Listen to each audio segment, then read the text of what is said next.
we have a fair amount of kids here who train, and the low-hanging fruit, and I don't mean that in a judgment way, is just to put up the training component, right?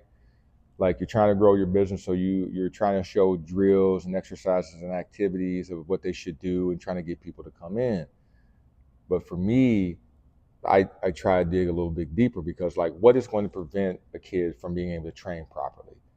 And one of the main things that's going to be is the adults that are in charge.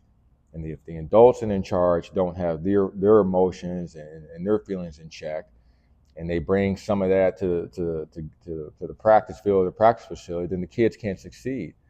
We as adults got to have our stuff together. We are in charge of these babies. We're in charge of leading them, not just in athletics, just not in just in sports, but them in just being good people, and being, you know, great people, and being productive people in societies, and like using sports as a tool to help with that. But us adults have to be in charge of how we manage ourselves, so we can help manage them.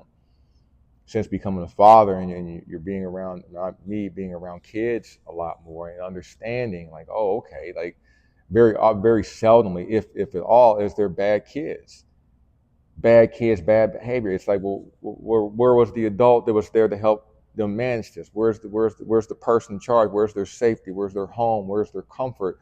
Who was supposed to manage this?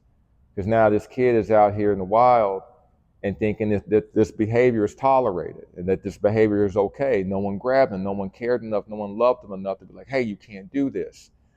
What adult didn't get that? And whose adult didn't have an adult protecting them and telling them, hey, you can't do this either. And it had this domino effect, and now it's all the way down to the children.